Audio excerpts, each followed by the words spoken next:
Hi people, welcome back again with me, Jacob. Oke guys, malam ini kita akan ngebahas sebuah kasus tentang seorang bocah yang berusia 11 tahun yang melakukan pembunuhan kepada dua bocah laki-laki. Ya, kita akan ngebahas tentang seorang anak perempuan yang psikopat yang bernama Mary Bell. Nah, sebenarnya kasus seperti ini belum lama ini pernah terjadi di Indonesia. Pastinya kalian tahu kan kasusnya NF, seorang anak perempuan yang berusia 15 tahun yang ngebunuh seorang anak yang masih kecil, lupa umurnya berapa, dan setelah dibunuh jasadnya itu dimasukin ke dalam lemari. Nah, tapi kali ini kita nggak akan bahas tentang si NF ini dulu. Ya, mungkin nanti kalau kalian memang pengen aku bahas tentang si NF itu, mungkin ya nantilah kita bahas dia ya. Dan yang paling penting, kasus yang akan kita bahas ini tentang si Mary Bell ini itu nggak kalah menariknya dan nggak kalah kejam dan gilanya kasusnya ini. Oke, langsung aja, it's time to talk it.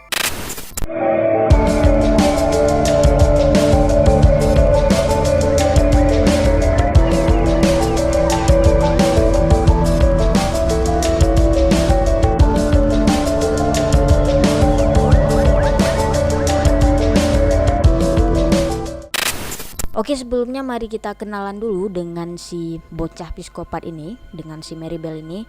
Kita lihat dulu latar belakangnya. Ya, seperti biasa kita lihat dulu kan backgroundnya di awal dan apa faktor yang membuat dia menjadi seorang psikopat. Mary Flora Bell atau yang dipanggil dengan Mary Bell, dia lahir pada tanggal 26 Mei 1957 di Northumberland, Inggris. Ibu dari Mary Bell ini bernama Mattie McCracken, yang ibunya ini merupakan seorang PSK. Nah, Betty ini melahirkan si Mary ini pada usianya masih 16 tahun. Ya, masih sangat muda ya kan. Dan ayahnya Mary sendiri itu juga nggak diketahui pasti siapa sebenarnya ayahnya ini. Jadi ya melihat si Betty ini juga seorang PSK ya, dan siapa yang tahu juga bapaknya itu yang mana.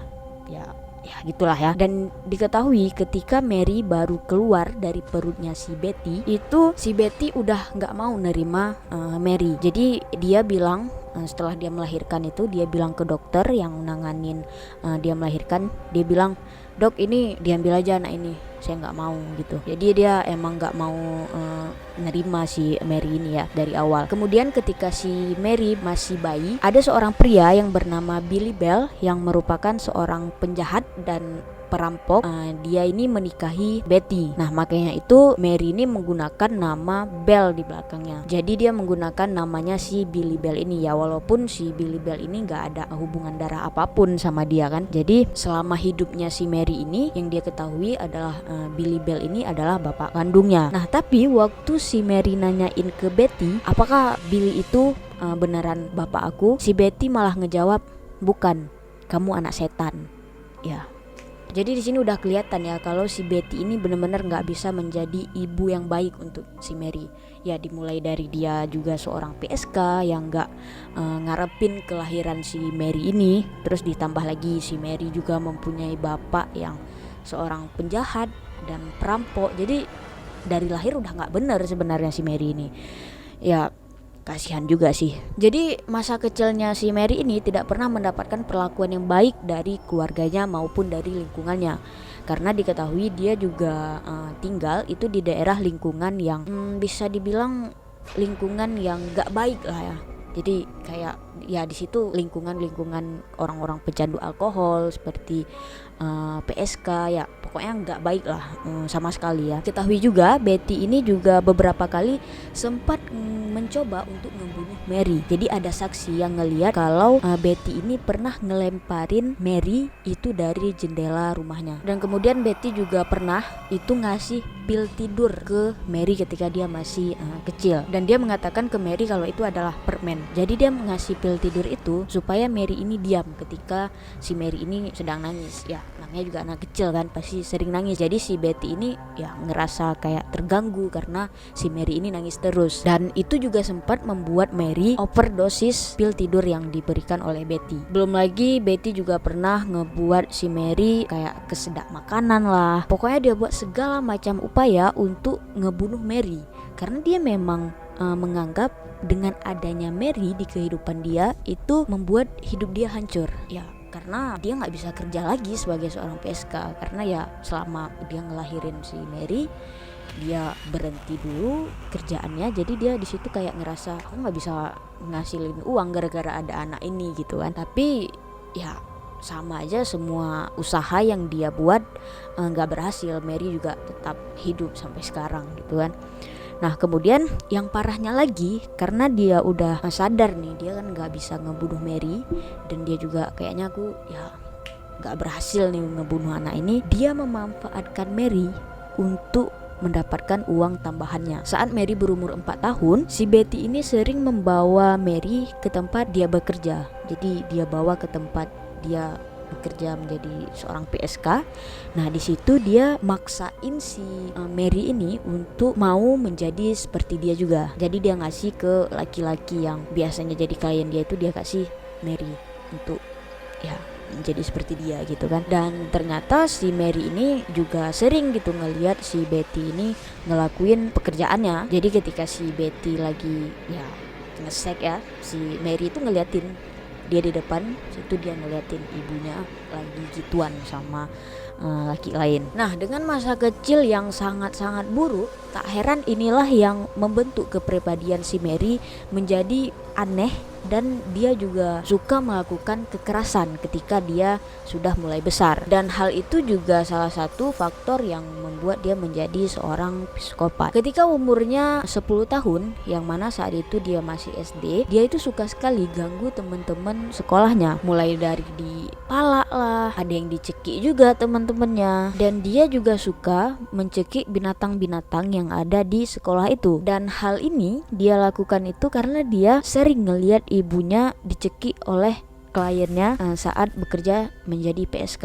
Jadi ya dia ngikut gitu kan, ngikut melihat ibunya dicekik, dia ngikut mau cekik orang juga gitu. Dan bahkan dia masih SD itu sudah suka ngerokok, dan dia juga pernah itu ngematiin api rokoknya yang dia hisap itu ke pipi temen sekolahnya yang cewek. Ya pokoknya kelakuannya ini benar-benar gak habis pikir ya, benar-benar kasar gitu untuk ukuran anak SD, apalagi dia ini kan cewek gitu kan. Padahal guru sekolahnya si Mary ini melihat dia itu sebagai gadis kecil yang cantik dengan rambut yang hitam dan matanya yang sangat biru. Tapi ya disayangkan ya itu dia nggak mempunyai perasaan kepada orang lain. Jadi dia nggak punya rasa iba ke orang-orang lain. Ya tapi balik lagi, faktor dia melakukan itu semua juga karena perlakuan yang buruk dari ibunya yang mempengaruhi psikisnya kan. Dan karena hal ini para psikolog itu mengatakan kalau Mary ini mengalami kerusakan prefrontal cortex, yang mana itu adalah sebuah area yang ada di dalam otak kita itu yang berperan dalam mengatur, membedakan mana yang baik dan mana yang buruk, dan kemudian mengatur juga ekspresi kepribadian, pengambilan keputusan, dan juga bagaimana memahami cara berperilaku sosial. Yang mana kerusakan otak ini itu sebenarnya sering terjadi kepada psikopat-psikopat yang lainnya. Nah kemudian kita lanjut lagi pada tanggal 11 Mei 1968, di mana saat itu Mary dan temannya Norma sedang bermain dengan seorang bocah laki-laki yang berusia 3 tahun di lingkungan tempat tinggalnya. Kemudian lagi asik bermain, bocah laki-laki tersebut itu terjatuh dari tempat bermainnya, yang membuat anak tersebut itu terluka di bagian kepalanya. Nah bocah itu pun kemudian pulang ke rumahnya, dan dia juga ngadu ke ibunya kalau dia jatuh lagi main gitu. Tapi kejadian itu dianggap sebagai sebuah kecelakaan.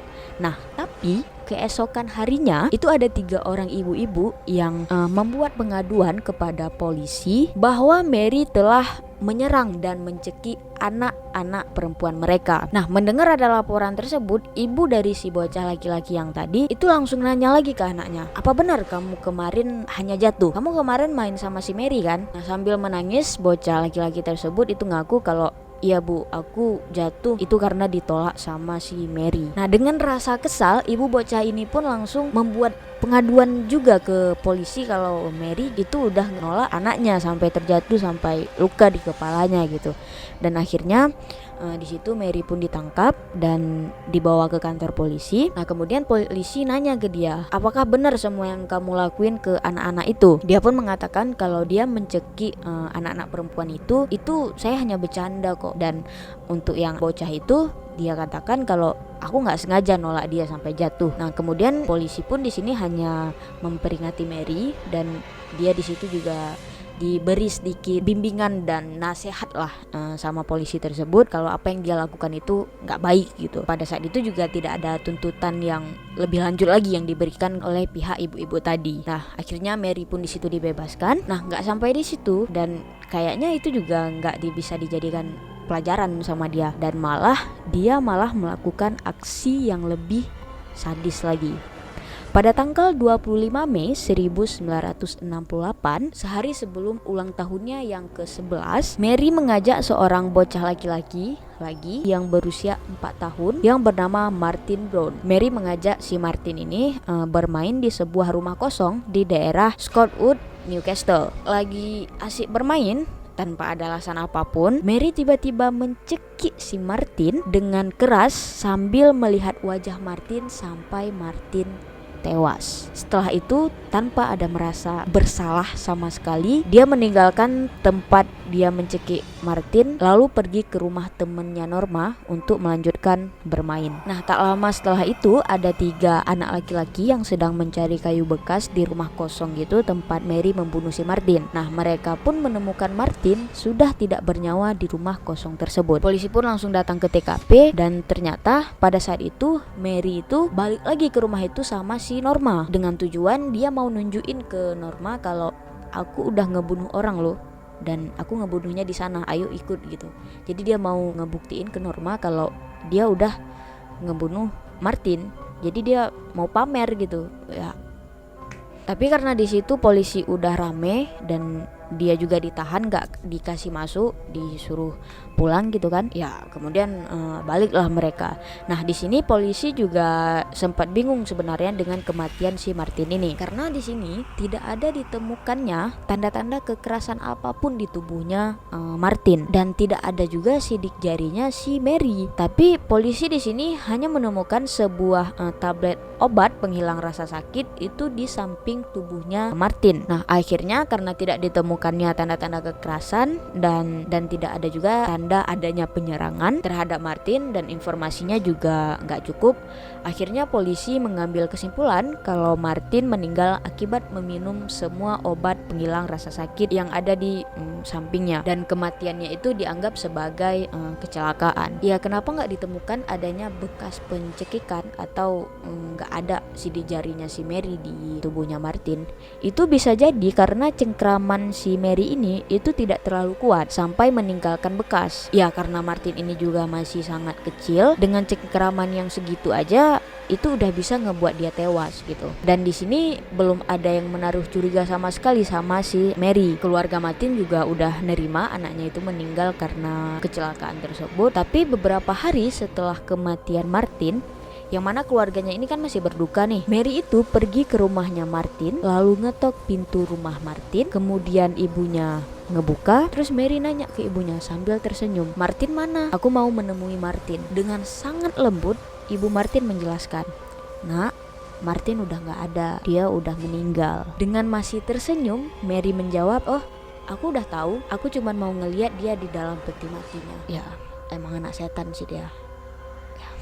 Mendengar jawaban tersebut, ibu Martin langsung kaget dan shock, dan dia langsung ngebanting pintu tepat di wajahnya Mary. Dan gak sampai di sini, beberapa hari kemudian Mary kembali lagi beraksi. Mary mengajak Norma untuk pergi ke taman kanak-kanak. Ya jadi memang si Mary ini sukanya itu nargetin anak-anak kecil yang di bawah dia. Jadi mereka pun pergi ke TK tersebut lalu ngeganggu anak-anak di TK itu ketika mereka sedang bermain di taman bermainnya. Pokoknya Mary dan Norma di situ ngebuat keributan lah ya, kayak diganggunya anak-anak itu, ditolak-tolaknya lah, ditarik-tariknya lah bajunya. Pokoknya ya diganggu lah. Mendengar adanya keributan, datanglah guru-guru untuk ngebubarin mereka semua. Kemudian ada satu anak yang mendatangi gurunya dan ngasih sebuah kertas. Kertas itu adalah catatan yang sengaja dibuat oleh Mary untuk dikasih ke anak itu. Dan ternyata isi catatan di kertas tersebut itu berisikan, kami yang sudah membunuh Martin Brown dan kami berjanji akan membunuh lagi. Nah, melihat catatan tersebut, ya tentu saja guru ini menjadi panik lah kan, dan langsung panggil polisi dan memberitahukan tentang kertas tersebut. Tapi di sini polisi membaca kertas itu, polisi hanya menanggapi itu hanya sebuah lelucon yang dibuat oleh anak-anak. Jadi polisi di sini ya nggak percaya dan masih belum menaruh curiga apapun. Nah, polisi pun mengatakan kalau kalian ngelihat lagi mereka datang, itu panggil aja saya biar saya nanti yang atasi gitu. Nah, karena kejadian itu pun guru-guru di situ juga pada takut kalau nanti bakalan terjadi apa-apa dengan anak-anak TK ini. Akhirnya TK itu pun dipasang alarm untuk ngejaga anak-anak ini. Jadi ditingkatkan lah ya sistem ke amanannya. Nah, tapi hal ini juga gak membuat Mary takut sama sekali. Keesokan harinya, Mary dan Norma datang lagi ke TK tersebut dan membuat keributan lagi. Ya, memang sih mereka gak masuk. Mereka membuat keributannya itu hanya di luar pagar TK tersebut. Jadi mereka kayak neriak-neriakin anak-anak itu tuh dari balik pagar. Tapi sama aja mereka tetap membuat keributan di TK itu. Nah, polisi pun datang lagi, tapi karena mereka berada di luar lingkungan TK tersebut, polisi pun gak bisa nangkap dan mereka dilepaskan gitu. Nah, kemudian karena usahanya gagal membuat pengakuan di TK tersebut, dia itu pengen pamer sebenarnya ke orang-orang kalau dia yang ngebunuh Martin. Ya, awalnya itu dia datang ke TK dan dia mau pamerin di TK tersebut, tapi sayangnya ya gak ada yang percaya gitu kan. Nah, karena di TK dia gagal, dia kembali lagi beraksi di sekolahnya sendiri. Jadi dia membuat pengakuan ke teman-teman sekolahnya itu kalau hey, aku yang udah ngebunuh Martin Brown. Dan dia juga sangat pengen ya dianggap hebat gitu karena udah ngebunuh. Tapi sama aja usahanya itu juga gak berhasil. Teman-teman sekolahnya itu gak ada yang percaya sama dia karena teman-temannya ini melihat Mary ini adalah sebagai tukang bohong dan suka pamer. Jadi teman-temannya itu gak ada yang peduli dia ngomong apa gitu kan. Jadi banyak yang gak suka lah sama dia selain si Norma. Nah, mungkin karena dia kesal dan gak ada yang percaya sama dia selain temennya Norma, Mary kembali melakukan pembunuhan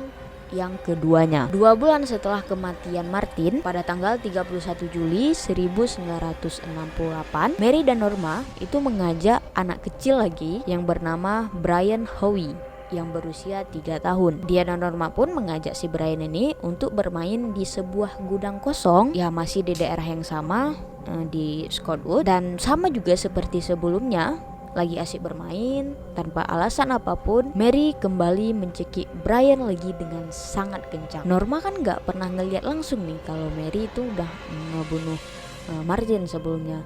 Norma pun yang ngeliat itu langsung kaget gitu dan dia mengatakan, Mary kamu ngapain? Terus Mary ngejawab, udah nggak apa-apa, lihat aja. Norma di situ juga udah ketakutan, tapi dia nggak bisa berbuat apa-apa karena dia terlalu takut sama si Mary. Nah, kemudian nggak sampai di situ, setelah Mary puas mencekik Brian sampai Brian tewas, Mary mengambil gunting dan mulai mengukir huruf M di tubuhnya Brian. Kemudian dia juga menyayat-nyayat kaki dan pahanya Brian dengan gunting tersebut. Dan yang parahnya lagi nih, bagian kemaluannya Brian itu dimutilasi sama dia. Bisa kalian bayangin gak sih, anak yang masih usia 3 tahun itu dibuat kayak gitu.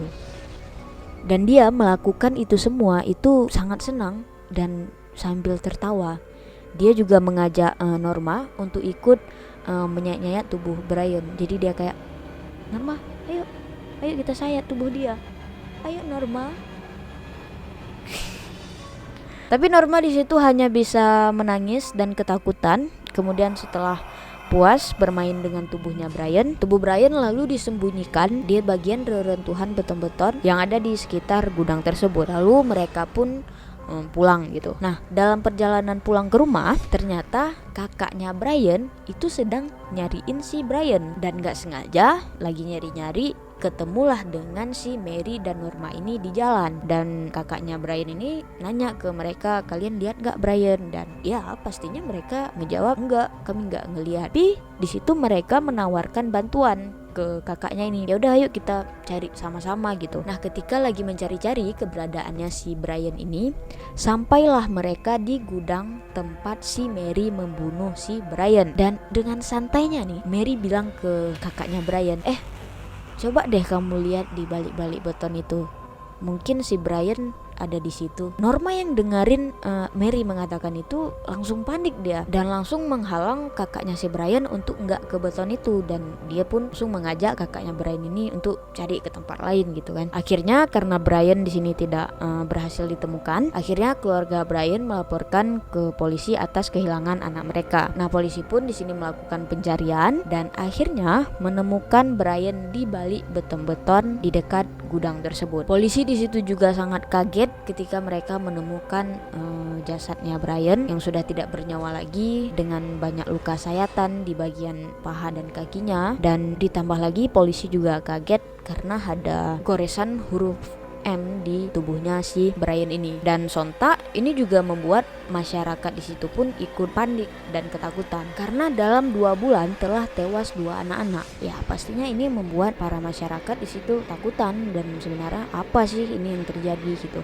Nah, kemudian polisi pun di sini melakukan penyelidikan dan menanyakan kepada anak-anak yang ada di daerah tersebut dengan harapan anak-anak ini melihat kalau ada orang-orang yang mencurigakan yang dapat memberikan polisi clue dari pembunuhnya gitu. Dan ternyata ada satu saksi anak yang melihat Mary dan Norma itu bersama Brian sebelum Brian menghilang. Mendengar kesaksian itu, polisi pun di situ langsung memanggil Norma dan Mary. Jadi ingin dilakukan wawancara lah. Nah, pada saat itu si Norma itu terlihat santai dan dia juga nerima kalau mau diwawancara sama polisi. Dan di sini Mary yang bertingkah aneh dan dia juga bertingkah sangat mencurigakan. Jadi dia langsung menolak polisi itu dan dia aku nggak mau diwawancarai gitu. Jadi dia kayak ya ketakutan dan dia langsung pergi dan dia nggak mau diwawancarai sama sekali. Ya pastinya ini membuat polisi semakin curiga dong kepada si Mary ini. Nah, tapi di sini hanya Norma yang membuat kesaksian dan dia mengatakan iya memang benar sebelum Brian menghilang Brian memang bersama kami. Tapi setelah itu kami pisah dan kami juga nggak tahu lagi di mana Brian gitu. Dan ya pada saat itu mereka aman lah ya pada saat itu. Nah, keesokan harinya pada saat hari pemakaman Brian, ada seorang saksi lagi, tetangganya Mary, itu ngeliat Mary bersembunyi di luar rumahnya. Pada saat mobil jenazahnya Brian lewat, dia melihat mobil jenazah tersebut dengan tertawa sangat senang sambil menggosok-gosok tangannya ketika dia melihat peti matinya si Brian. Kemudian karena hal itu polisi pun kembali melakukan wawancara lagi ke Mary dan Norma. Ya karena polisi di sini juga masih sangat curiga sama si Mary ini. Dan hal ini juga diperkuat dengan ditemukannya goresan huruf M di tubuhnya Brian. Dan polisi berpikir apakah M itu Mary? Dan Mary pun di situ ditanyai oleh polisi. Nah, di sini Mary ya bisa dibilang sebenarnya dia sangat-sangat tidak pintar dalam membuat sebuah alibi ya. Dia di situ mulai mengarang cerita dengan memberitahukan ke polisi kalau pada hari kematiannya Brian ada seorang anak laki-laki yang berusia sekitar 8 tahun itu bersama Brian, dan dia mengatakan kalau dia melihat anak laki-laki tersebut itu memukul Brian menggunakan kayu. Dan yang bodohnya lagi si Mary ini, dia mengatakan kalau anak laki-laki itu juga mengeluarkan gunting dan mulai menyayat-nyayat tubuh Brian. Nah, di sini sontak polisi langsung curiga dan kaget, kok kamu bisa tahu tentang gunting? Sedangkan polisi tidak pernah memberitahukan kepada media atau kepada masyarakat manapun tentang gunting ataupun tentang bekas sayatan di tubuhnya Brian. Jadi yang mengetahui hal itu cuma tim penyidik sama pihak rumah sakit. Dan ya pastinya heran dong polisi kenapa Mary bisa tahu. Dan di sini Mary pun udah nggak bisa ngelak lagi, dan ini juga udah ngebuat polisi sangat yakin kalau di antara mereka berdua atau memang mereka berdua itu adalah pembunuhnya. Nah, Norma yang berada di situ dia udah ketakutan nih karena dia udah merasa kayaknya polisi udah tahu nih siapa pembunuhnya. Dan di sini Norma mulai bekerja sama dengan polisi. Dia pun mengakui semuanya dan mengatakan iya pak, kalau sebenarnya Mary itu pembunuhnya. Kemudian polisi juga menanyakan tentang kertas catatan yang dikasih ke anak-anak TK itu. Polisi nanya, kertas ini kalian juga kan yang bawa? Dan polisi juga bertanya lagi, berarti kamu juga yang udah ngebunuh Martin? Mary udah gak bisa ngelak lagi, dia pun akhirnya mengakui semuanya. Nah akhirnya mereka berdua pun ditahan. Kemudian pada saat persidangan, pengadilan itu menanyakan alasan mengapa Mary membunuh anak-anak ini. Mary dengan sangat tenang dan dengan santai dia menjawab, saya membunuh anak-anak itu semata-mata hanya untuk bersenang-senang, dan saya juga sangat gembira saat saya membunuh. Ya begitulah jawaban psikopat, ya kan. Nah akhirnya pengadilan menyatakan kalau Mary bersalah telah melakukan pembunuhan ke dua anak tersebut, dan Mary pun dijatuhi hukuman 12 tahun penjara. Sedangkan Norma pada saat itu dia dianggap sebagai kaki tangannya Mary yang gak mau jatuh di bawah pengaruh buruknya Mary, dan kemudian dia juga udah membuat kerjasama gitu ke polisi untuk mengungkapkan kejahatan Mary. Dan karena itu semua akhirnya Norma pun dibebaskan, jadi dia gak mendapatkan hukuman apapun. Nah tapi di sini keluarganya Brian juga tidak menerima keputusan hakim. Dia juga menuntut kalau Norma juga seharusnya berada di penjara juga sama seperti Mary. Tapi sayangnya keputusan hakim juga udah bulat dan nggak bisa juga diganggu gugat gitu kan. Dan pada Desember 1968 Mary pun menjalani hukumannya, dan di tahun 1980 Mary bebas dari penjara di usianya yang ke-23 tahun. Dia dibebaskan dengan lisensi, yang berarti dia masih menjalani hukuman dengan pengawasan yang ketat. Ya masa percobaan lah ya. Nah tapi temennya Mary ini itu pernah mengatakan sebenarnya Mary itu nggak pernah mau keluar dari penjara. Jadi pada malam terakhir dia di penjara, temennya itu mengatakan Mary merasa sangat aman di dalam penjara. Ia tahu kapan lampu akan dimatikan dan dibangunkan di pagi hari, dan dia merasakan kesedihan luar biasa akibat berbagai kekerasan yang ia terima pada saat ia kecil. Mary juga menyesali apa yang telah terjadi di masa lalunya atas semua yang pernah dia lakukan. Ya sebenarnya kasihan juga sih, dia nggak pernah ngerasain gitu kan bagaimana diperlakukan sebagai seorang anak saat dia masih kecil, sampai-sampai dia ngerasa kehidupan di penjara aja udah sangat membuat dia diperlakukan dengan sangat baik, saking dia nggak pernah diperlakukan dengan baik di rumahnya. Dan saat dia bebas pun polisi memberikan identitas baru ke dia. Jadi pihak kepolisian itu kayak ngasih kesempatan untuk dia melanjutkan kehidupan yang baru. Tapi sama aja, para wartawan juga selalu mencari-cari dia untuk ditanya-tanyai tentang kejadian yang dulu. Nah akibat itu, karena selalu dikejar oleh para wartawan, akhirnya dia harus berpindah-pindah beberapa kali untuk menghindari kejaran para wartawan ini. Sampai akhirnya dia pun menikah dengan seorang pria yang identitasnya juga nggak diketahui, karena memang si Mary ini udah tertutup sekali ya. Dan diketahui juga pria tersebut juga nggak tahu tentang masa lalunya si Mary ini. Dan mereka pun mempunyai seorang anak perempuan juga, dan sama anaknya juga nggak tahu tentang masa lalu ibunya. Sampai umur anaknya ke-14 tahun, disitulah anaknya baru mengetahui tentang masa lalu ibunya, dikarenakan ada sebuah tabloid gitu itu yang memberitakan tentang Mary Bell dengan memasang wajahnya Mary saat dia udah dewasa gitu kan. Nah melihat tabloid itu, anaknya bertanya kepada Mary, "Ibu, apakah ini ibu?" gitu. Ya Mary di situ udah nggak bisa ngelak lagi juga, dan dia mengatakan semuanya kepada anaknya. Ya entah bagaimana caranya ya, tapi pers ini, wartawan-wartawan ini itu selalu berhasil melacak keberadaan Mary. Sampai-sampai mereka itu ketika mengetahui rumahnya Mary, itu mereka sampai ngepung rumahnya, terus sampai berkemah juga di depan rumahnya Mary.